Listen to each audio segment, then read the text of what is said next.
Om Swastiastu. Selamat pagi kepada seluruh siswa kelas 11. Kembali lagi pada hari ini di pembelajaran produk kreatif dan kewirausahaan.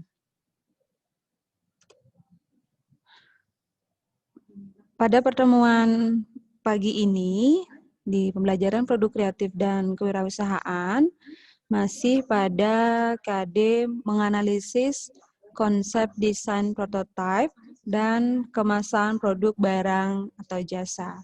Jadi pembahasan kita masih di KD menganalisis atau kompetensi dasar menganalisis konsep desain prototipe dan kemasan produk barang atau jasa.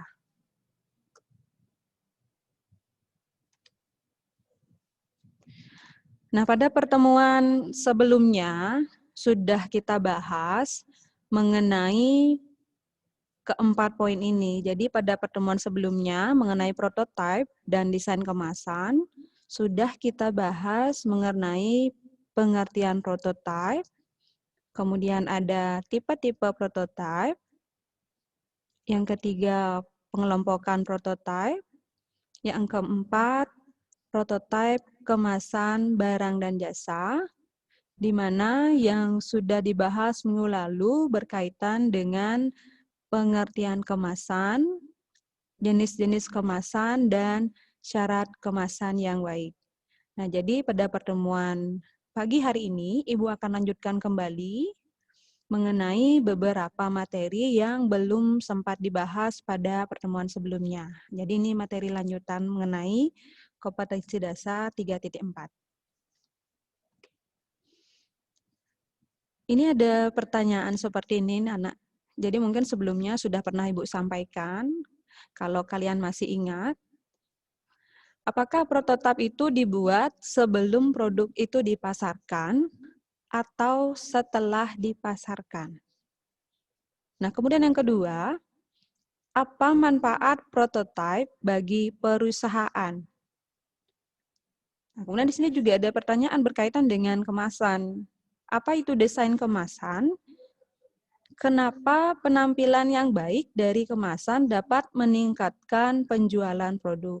Nah, pertanyaan ini akan bisa kalian jawab setelah pembahasan slide berikutnya. Ya, jadi mungkin ada beberapa yang masih bingung, Ibu, saya masih belum mengerti tentang prototipe. Prototipe itu sebenarnya dibuat sebelum dipasarkan atau setelah dipasarkan. Kemudian, kenapa prototipe itu harus dibuat oleh perusahaan? Apa manfaatnya bagi perusahaan? Jadi kita akan bahas pada pagi hari ini.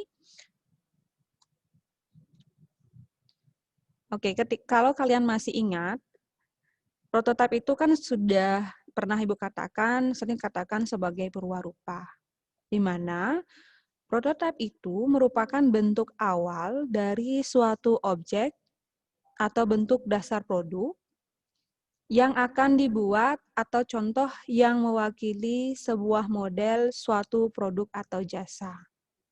Di mana fungsi prototipe itu adalah sebagai alat uji suatu konsep atau proses suatu produk sebelum produk tersebut diperbanyak atau dilempar ke pasaran. Maksudnya dilempar ke pasaran ini adalah dikirim ke konsumen atau dipasarkan. Ya, jadi fungsinya adalah sebagai alat uji suatu konsep atau proses suatu produk sebelum produk tersebut diperbanyak atau dipasarkan atau dikirim ke konsumen. Ya, jadi seperti itu. Sudah terjawab ya. Jadi prototipe itu dibuat sebelum produk itu dipasarkan atau diperbanyak.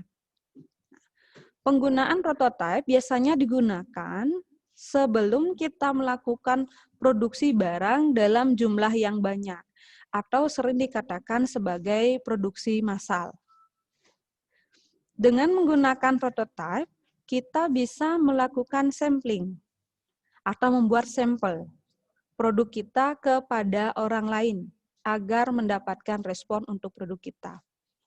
Nah, dengan prototipe dan desain produk, kita bisa menghemat biaya produksi karena produk yang dibuat tidak akan laku apabila tidak dilakukan pengujian pasar terlebih dahulu. Jadi harus dilakukan pengujian pasar dengan membuat prototipe. Apakah prototipe atau produk kita akan diterima di pasaran nantinya atau tidak. Jadi kita akan mendapatkan respon untuk produk kita. Nah, ketika responnya baik, ketika responnya bagus dari konsumen, maka prototipe itu sudah bisa dijalankan atau dibuat produknya secara massal atau secara besar-besaran dalam jumlah yang cukup banyak. Ya. Nah, ini Bu tampilkan bagan yang sangat sederhana. Ini secara sederhana ya. Tahapan dari sebuah ide untuk dijadikan produk yang akan dijual di pasaran. Ini adalah tahapan dari sebuah ide untuk dijadikan produk yang akan dijual di pasaran. Di sini yang pertama ada konsep. Kemudian ada prototipe. Kemudian ada produk atau produksi massal. Ya, jadi tahapan ini dari sebuah ide untuk dijadikan suatu produk yang akan dijual di pasaran. Yang pertama ada konsep, kemudian baru dibuat prototipenya. Setelah adanya prototipe, baru siap untuk diproduksi secara massal. Nah, jadi konsep itu seperti apa, Bu? Nah, konsep itu adalah inovasi, gagasan atau ide yang masih berbentuk rancangan, pikiran mengenai suatu produk dan sekaligus menjadi tahap awal pembuatan produk.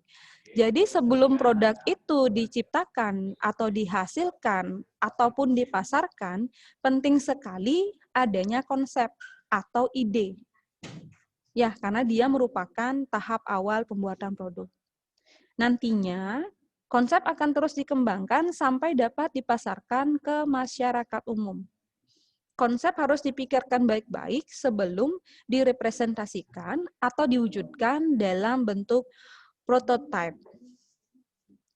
Kemudian prototipe itu sampel atau model paling awal. Jadi sudah berupa sampel, sudah berupa contoh, atau sudah berupa model, yang paling awal dirancang untuk menguji konsep yang sudah dibuat. Dengan kata lain, prototipe adalah implementasi dari konsep berupa suatu benda yang berwujud mengikuti konsep yang sudah ada. Jadi, prototipe itu implementasi atau perwujudan dari konsep yang sudah kita pikirkan atau gagasan yang sudah kita pikirkan. Kemudian, yang terakhir itu ada produksi secara massal atau sudah berbentuk produk yang siap dipasarkan. Nah, dalam tahap ini, produk sudah dapat diproduksi dalam jumlah yang banyak dan dapat dipasarkan ke konsumen untuk digunakan. Jadi ada konsep, kemudian konsep itu diwujudkan dalam bentuk prototipe, ya sampelnya, contoh atau modelnya di awal. Setelah mendapatkan respon yang baik dari masyarakat atau konsumen, baru diproduksi secara massal atau dalam jumlah yang banyak. Seperti itu. Ya, namun memang biasanya kadang-kadang seiring dengan perkembangannya konsep, prototipe, dan desain itu dijadikan satu pengertian seperti itu. Ya. Lalu apa perbedaan prototipe dengan desain produksi? Perbedaan antara kedua hal tersebut adalah prototipe sudah berupa produk anak-anak. Ya, prototipe sudah berupa produk, sedangkan desain produksi masih berbentuk gambar. Contoh mudah untuk membandingkan antara prototipe dengan desain produksi adalah sebagai berikut. Misalnya, ini ada contoh. Biar kalian gampang untuk membedakan prototipe dengan desain produksi. Sebenarnya ini berbeda anak-anak ya. Misalnya kita akan membuat usaha bisnis keripik belut. Maka prototipe keripik belut kita sudah dalam bentuk keripik belut. Sedangkan desain produksi baru hanya sampai proses perancangan saja. Ya. Seiring perkembangannya, konsep, desain, dan prototipe kadang sudah biasa digunakan dan sulit untuk dibedakan. Nah, ini yang Ibu sampaikan tadi, anak-anak. Biasanya sekarang konsep, desain, dan prototipe itu disamakan pengertiannya. Ya, sulit untuk dibedakan. Kedua istilah ini penggunaannya sering diwakilkan menjadi konsep saja, atau prototipe saja, atau desain saja. Ya, ini makanya mungkin kalian agak sedikit bingung bedanya di mana, Bu? Kalau desain dan prototipe itu bedanya di mana?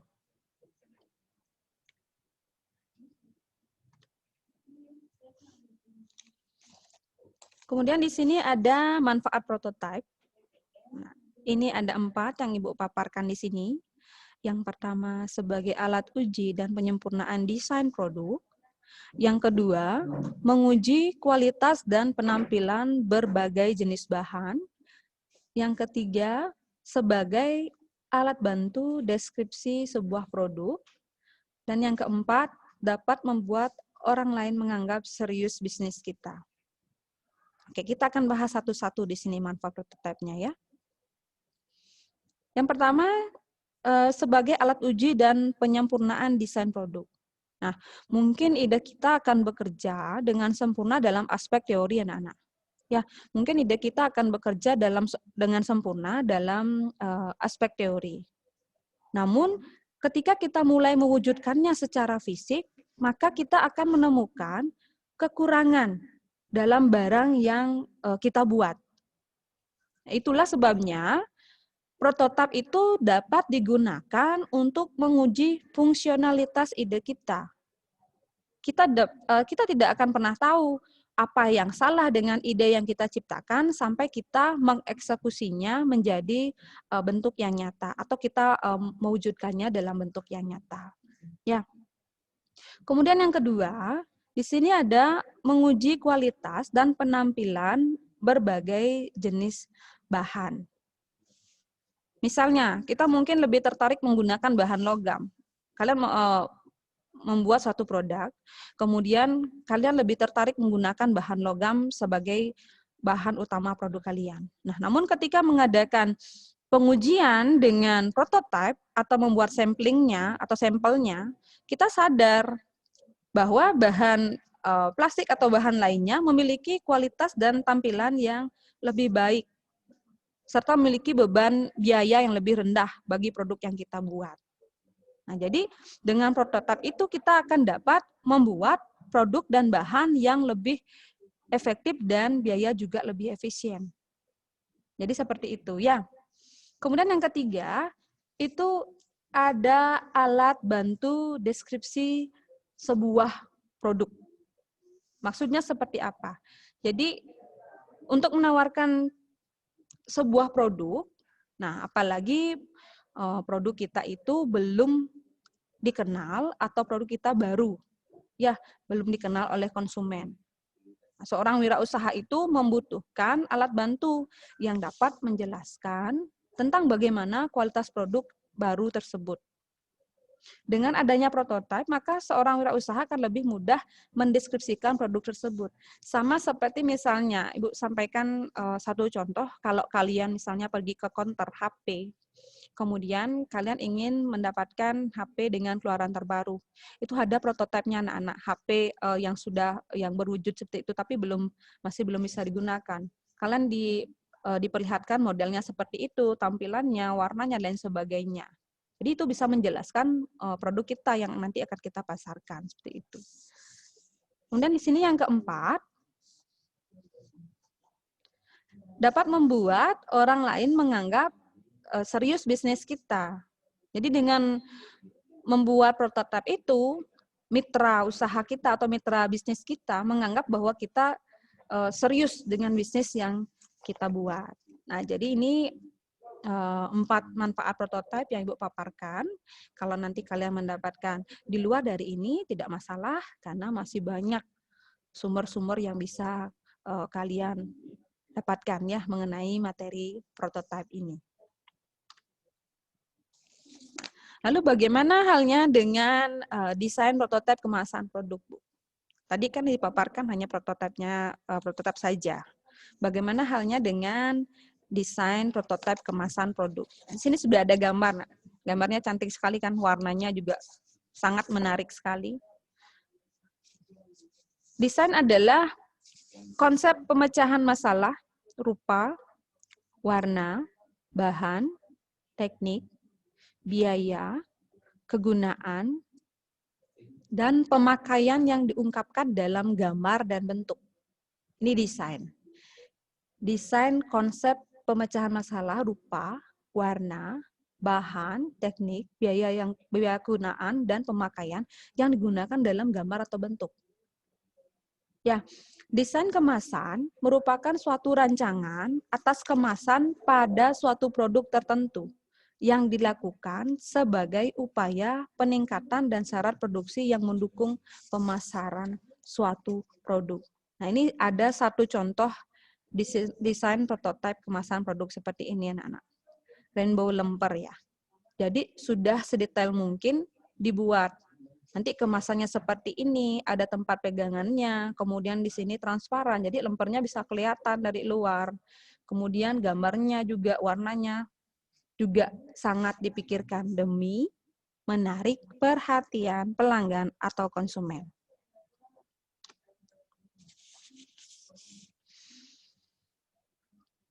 Hal-hal yang diperhatikan dalam membuat desain sebuah kemasan. Jadi ini adalah hal-hal yang diperhatikan dalam membuat desain kemasan. Di sini ada 5. Yang pertama, melakukan survei terlebih dahulu. Yang kedua, membuat konsep desain kemasan menjadi beberapa alternatif. Yang ketiga, membuat desain yang unik. Yang keempat, desain kemasan harus disesuaikan dengan isi. Dan yang kelima itu, desain kemasan harus disesuaikan dengan karakter konsumen. Atau biasanya kita masuk ke dalam segmentasi pasar atau target pasar kita. Yang pertama, kita akan bahas anak-anak, hal yang diperhatikan dalam buat desain kemasan. Yang pertama itu melakukan survei terlebih dahulu. Nah, terutama untuk mengenal konsep desain kompetitor kita dan seberapa pengaruh desain kompetitor terhadap penjualan produk. Nah, hasil survei ini akan mampu menciptakan konsep desain kemasan yang bersaing. Jadi kita lakukan survei, kompetitor kita atau pesaing kita itu bagaimana konsep desainnya. Ya, yang kedua, membuat konsep desain kemasan menjadi beberapa alternatif. Hal ini dimaksudkan agar mengetahui desain kemasan mana yang lebih diminati oleh konsumen. Jadi kita membuat beberapa alternatif, beberapa desain kemasan. Dimaksudkan untuk mengetahui yang mana sih yang lebih diminati oleh konsumen. Nah, pilihan terbanyak terhadap salah satu konsep menjadi indikasi karakter konsumen terhadap produk yang akan dikemas nantinya. Oke. Yang ketiga, membuat desain yang unik. Membuat desain yang unik itu maksudnya seperti apa? Desain yang unik itu desain yang memiliki ciri khas dan menarik. Ya, memiliki ciri khas dan menarik. Jadi, jangan pernah menjiplak desain kemasan produk lain yang sejenis. Jadi kalau kalian buat kemasan, jangan pernah menjiplak desain kemasan produk yang sejenis ya. Usahakan untuk menciptakan desain kemasan produk yang belum dipakai oleh produk lain. Sehingga produk yang kita tawarkan itu memberikan kesan lebih menarik dan lebih unik dibandingkan produk lain dengan jenis usaha yang sama. Kemudian yang keempat, itu desain kemasan harus sesuai dengan isi. Ini penting ya. Kalau kalian membuat produk, tapi kalian tidak memikirkan isi produknya apa, produk apa yang kalian jual, kemudian kemasannya harus seperti apa. Kalau kalian tidak tidak mempunyai konsep untuk itu, nanti semuanya kacau ya. Kemasannya tidak memiliki manfaat untuk produk itu, tidak melindungi isi produk Anda. Jadi desain kemasan itu harus disesuaikan dengan isi. Nah, desain kemasan yang dirancang harus mengacu pada jenis dan karakter produk yang kita kemas. Ya, sehingga jangan sampai terjadi desain kemasan tidak memberikan corak pada produknya. Misalnya kalau begini, Bu, produk yang saya hasilkan itu adalah produk yang berbentuk cair.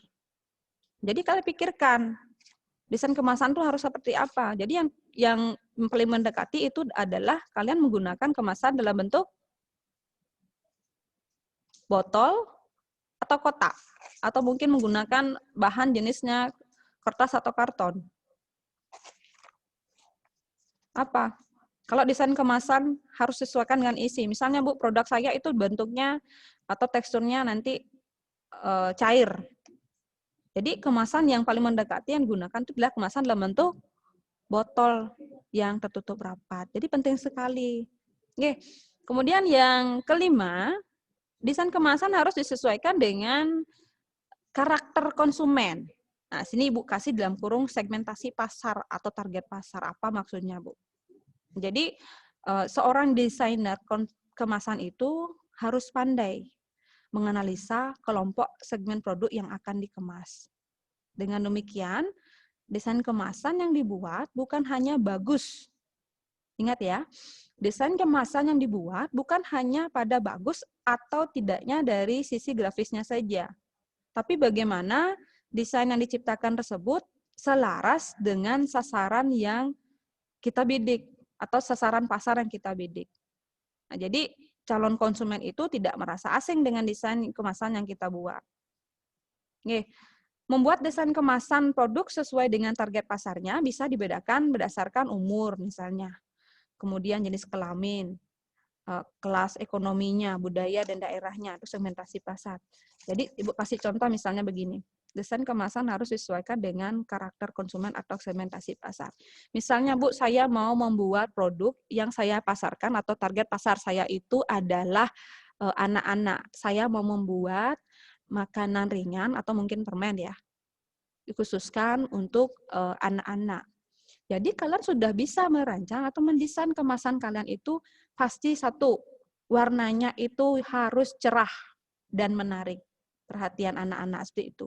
Kalau target pasar kalian itu umurnya misalnya yang sudah dewasa, itu biasanya orang dewasa memilih kemasan yang lebih simpel, elegan, seperti itu.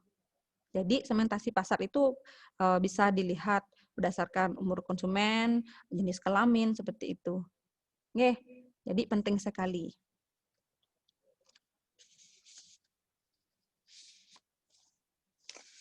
Tahap-tahap desain kemasan produk. Nah, ini ada 6 tahapan, anak-anak. Tahap-tahap desain kemasan produk yang pertama itu adalah perencanaan produk. Biasanya ini nanti tahap-tahap desain ini dibolak-balik, jadi kalian harus merancang dengan benar ya, tidak boleh bolak-balik ya. Yang pertama, perencanaan produk. Yang kedua, pengembangan konsep. Yang ketiga, perancangan tingkat sistem. Yang keempat, perancangan detail. Yang kelima, pengujian dan perbaikan. Dan yang terakhir itu produksi awal. Jadi ini tahap-tahap desain kemasan produk.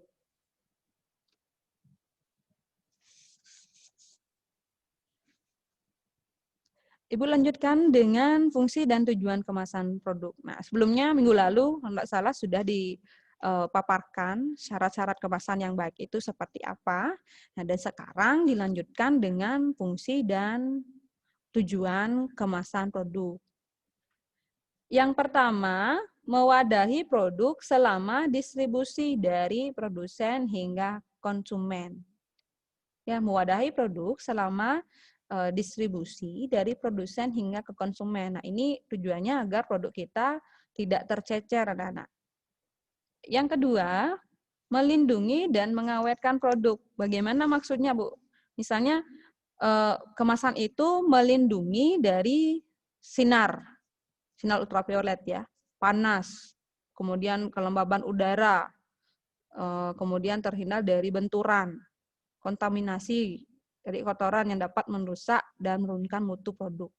Jadi melindungi dan menguatkan produk itu maksudnya ya. Kemudian yang ketiga itu ada identitas produk. Nah, jadi fungsi dan tujuan kemasan yang ketiga itu ada identitas produk. Dalam hal ini, kemasan yang dapat digunakan sebagai suatu alat komunikasi dan informasi kepada konsumen. Identitas produk ini atau identitas ini memberikan atau sebagai sarana komunikasi dan informasi kepada konsumen itu bisa dilihat pada label yang terdapat dalam kemasan. Ya, nanti Ibu akan tampilkan labelnya. Yang keempat itu meningkatkan efisiensi. Misalnya untuk memudahkan perhitungan ya. Jadi satu kemasan itu misalnya isinya di atas 10 atau 1 lusin begitu. Jadi meningkatkan efisiensi. Yang bertujuan dalam memudahkan pengiriman dan penyimpanan juga. Yang nomor 5, melindungi pengaruh buruk dari luar dan melindungi pengaruh buruk dari produk di dalamnya. Nah, coba diperhatikan, melindungi pengaruh buruk dari luar dan melindungi pengaruh buruk dari produk di dalamnya. Jadi contohnya begini, misalnya produk yang kita kemas itu terdiri dari produk yang berbau tajam misalnya, ya, yang berbau tajam, memiliki bau yang cukup tajam, atau produk yang berbahaya misalnya air keras atau gas beracun. Ya, maka dengan mengemas produk dapat melindungi produk-produk lainnya yang berada di sekitar kita. Ya, kemudian yang selanjutnya menambah daya tarik calon pembeli. Ini pasti ya. Yang selanjutnya itu adalah sebagai sarana informasi dan iklan. Dan yang terakhir, memberi kenyamanan bagi pemakai. Nah, ini merupakan fungsi dan tujuan dari kemasan produk. Nah, ini membuat deskripsi, pemaparan atau gambaran produk jasa dengan pemberian label, seperti yang Ibu sampaikan tadi. Nah, ini berkaitan semua anak-anak. Ada produknya, ada kemasannya, kemudian ada labelnya. Setelah semua itu lengkap, baru siap untuk dipasarkan.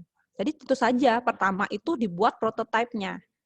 Nih, label di sini ada 3 pengertiannya. Nah, yang mana yang mungkin kalian ingat atau kalian lebih mudah untuk pahami, silahkan.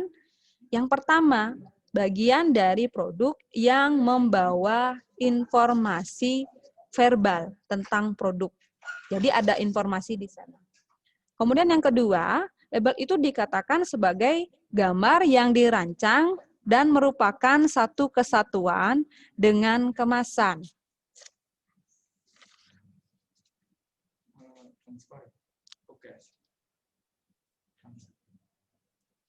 Ya, Ibu ulangi kembali. Di sini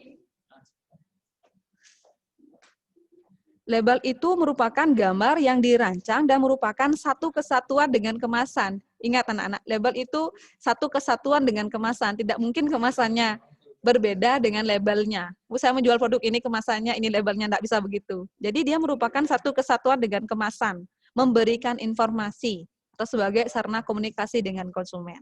Ya, label itu juga dikatakan sebagai identitas yang menyajikan informasi tentang produk. Sudah bisa dipahami? Jadi jelas ya.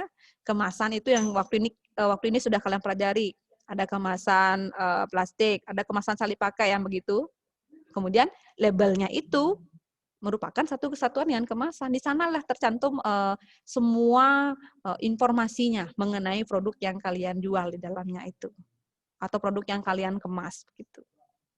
Nah, ini ada tujuan pemberian label. Ibu sudah sertakan dengan gambarnya. Tujuan pemberian label yang pertama, memberi informasi tentang isi produk yang diberi label tanpa harus membuka kemasan.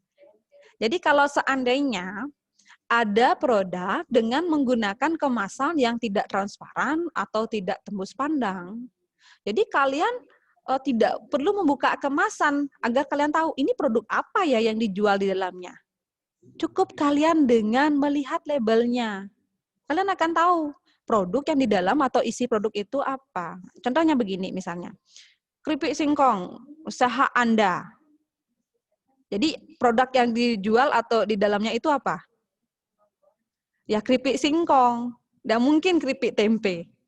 Ya, jadi tanpa harus membuka kemasan, kita sudah tahu produk yang dijual di dalamnya atau isi produknya apa. Karena sudah diberi label seperti itu. Yang kedua, sebagai sarana komunikasi produsen kepada konsumen tentang hal-hal yang perlu diketahui oleh konsumen mengenai produk tersebut. Nah, biasanya ini banyak sekali yang tercantum dalam label anak-anak. Kalau kalian misalnya memperhatikan pada kemasan produk makanan, itu banyak informasi-informasi sebagai sarana komunikasi. Misalnya kandungan gizinya apa, ya bahannya apa. Banyak sekali yang tercantum di sana. Oke? Yang ketiga, memberi petunjuk yang tepat pada konsumen hingga diperoleh fungsi produk yang optimum. Nah, Ibu semua ambil contohnya di bahan yang konsumsi ya, biar gampang kalian untuk mengerti. Jadi memberi petunjuk yang tepat pada konsumen hingga diperoleh fungsi produk yang optimum. Nah, biasanya ini ada gambar-gambar seperti ini. Nah, Ibu beri salah satu contohnya misalnya susu. Jadi ada petunjuk yang tepat, takarannya berapa, airnya berapa, dan lain sebagainya. Kalau sudah benar atau mengikuti arahan dari label itu, diperolehlah fungsi produk yang optimum. Pernah nggak tidak kalian memperhatikan tuh di mie instan tuh juga ada. Ya, air dipanaskan dulu berapa menit, sekian, terus masukkan mulai sebagainya. Nah, itu ada petunjuk-petunjuk seperti itu. Nah, selanjutnya sebagai sarana periklanan bagi produsen.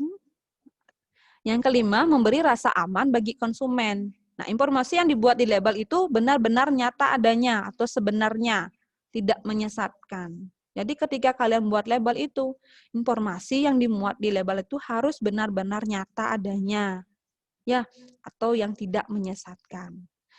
Contohnya begini, misalnya dalam memberi rasa aman bagi konsumen, biasanya dalam produk itu harus cantumkan yang namanya tanggal kadaluarsa. Kalian tidak boleh bohong. Tanggal produksinya tanggal berapa, tanggal kadaluarsanya, kemudian itu bahannya organik atau tidak, kemudian itu ada tercantum BPOM-nya atau halalnya, lain sebagainya, itu memberi rasa aman bagi konsumen. Ya, bahan-bahannya apa saja, seperti itu. Tipe-tipe label itu ada 3 anak-anak. BGD, brand label, grade label, dan descriptive label. Jadi tipe-tipe label itu ada 3. Biar kalian mudah untuk mengingat. BGD, brand label, grade label, descriptive label. Brand label itu semata-mata sebagai nama brand ditujukan untuk membuat ciri khas dari suatu perusahaan agar nampak jelas nama atau merek yang diletakkan pada kemasan. Ini nama brand label contohnya. Ini nama brand labelnya. Ya, jadi dia menunjukkan mereknya. Seperti itu. Kemudian yang kedua ada grade label. Dia menunjukkan tingkat kualitas produknya. Label ini bisa terdiri dari huruf, angka, atau metode lainnya untuk menunjukkan tingkat kualitas dari produk itu sendiri. Metodenya sederhana, yaitu menambah kode tertentu. Misalnya S, M, L, dan XL untuk ukuran baju, atau grade 1, grade 2, dan seterusnya untuk kualitas. Nah, ini kalau di luar negeri itu wajib, ya, di luar negeri itu wajib menunjukkan namanya grade label, biasanya menunjukkan tingkat kualitas. Misalnya grade A, itu kualitasnya sudah yang paling bagus, grade B, C, dan seterusnya. Atau kalian pernah melihat stiker yang ada di buah, pernah tidak memperhatikan itu? Apel contohnya, apel biasanya banyak isi stiker itu ya. Ada kode-kodenya itu sebenarnya ada maksudnya. Kalau angka 8 depannya artinya apa? Kalau angka 4 artinya apa? Jadi itu ada menunjukkan kualitasnya. Oke, organik mungkin atau yang mengandung pestisida dan sebagainya. Biasanya sih kalau enggak salah itu 5 digit. Jadi ada yang dimulai dengan angka 8, ada dimulai dengan angka 4. Nanti kalian perhatikan saja. Itu grade label ya. Dia menunjukkan tingkat kualitas. Kemudian di sini ada descriptive label atau informative label. Jadi kalau kalian melihat ini sama saja ya. Descriptive label, informative label. Menggambarkan tentang tata cara penggunaan, susunan, pemeliharaan, dan hasil kerja dari suatu barang sesuai namanya. Label ini berfungsi menjelaskan suatu produk. Menggambarkan, memberikan informasi. Label ini juga memberikan informasi mengenai bahan baku, presentase kandungan, nilai gizi, cara penggunaan, tanggal kadaluarsa, dan lain-lain. Ya, memberikan informasi. Contoh industri makanan misalnya, Ibu ambil satu contoh. Saat melihat label makanan, pasti ada penjelasan seperti dibuat 100% bahan organik atau 100% bebas pengawet. Kalau yang seperti ini sudah termasuk dalam descriptive label. Atau seandainya kalian melihat seperti ini, biasanya kalau di kardus-kardus, kemasan kardus itu ada ditempel simbol seperti ini. Ini juga termasuk ke dalam descriptive label anak-anak. Karena dia memberikan informasi atau petunjuk bagaimana pemeliharaannya. Walaupun tidak tercantum tulisan di sini kan, pernah tidak lihat seperti ini? Atau kalian pernah melihat simbol gelas pecah? Nah, itu artinya barang yang di dalamnya itu adalah barang pecah belah. Nah, kalau yang seperti ini juga descriptive label ya, ini memberikan informasi bagaimana pemeliharaannya, penggunaannya atau susunannya ini. Pemeliharaannya ini simbolnya memiliki makna agar barang yang berada di dalam kemasan itu disimpan di tempat yang kering atau di tempat yang sejuk. Nah, ini juga termasuk ke dalam descriptive label. Ingat, tipe-tipe label ada 3, BGD, brand label, grade label, dan descriptive label. Keterangan yang tercantum dalam label ini secara umum ya, tapi biasanya di dalam produk-produk yang sudah memiliki brand ternama itu banyak sekali tercantum. Nah, ini yang secara umum saja, yang wajib ada. Keterangannya tercantum pada label ya. Nama produk, komposisi atau daftar bahan, ini pada bahan pangan ya. Kemudian berat bersihnya, nama dan alamat produsen, nomor pendaftaran, kode dan tanggal produksi, keterangan kadaluarsa atau expirednya. Kalau di label di kemasan di pangan, itu harus tercantum ini. Ya, keterangan kadaluarsa, ini BPOM juga ada. Memberikan rasa aman bagi konsumen.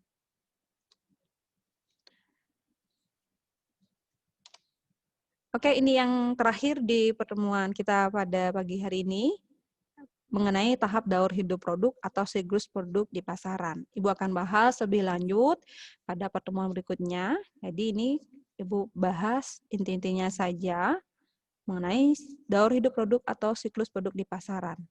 Yang pertama itu ada tahap perkenalan. Yang kedua itu ada tahap pertumbuhan. Yang ketiga, tahap kedewasaan. Dan yang terakhir, tahap penurunan. Di tahap perkenalan ini, produk mulai dipasarkan kepada masyarakat. Produk yang dikeluarkan masih benar-benar baru. Dan laba produsen atau penjual itu masih sedikit. Promosi juga dilakukan secara intensif agar masyarakat mengenal produk. Nah, jadi ini promosinya dilakukan secara intensif agar produk kita itu dikenal oleh masyarakat. Labanya sudah, keuntungannya sudah besar, Bu? Belum, masih sedikit karena baru dikenal. Kemudian yang kedua, langsung ada tahap pertumbuhan.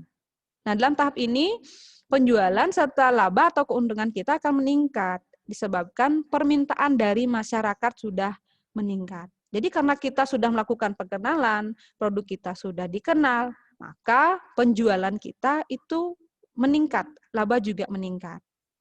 Ya, akan semakin banyak penjual dan distributor yang turut terlibat untuk ikut mengambil keuntungan dari besarnya permintaan.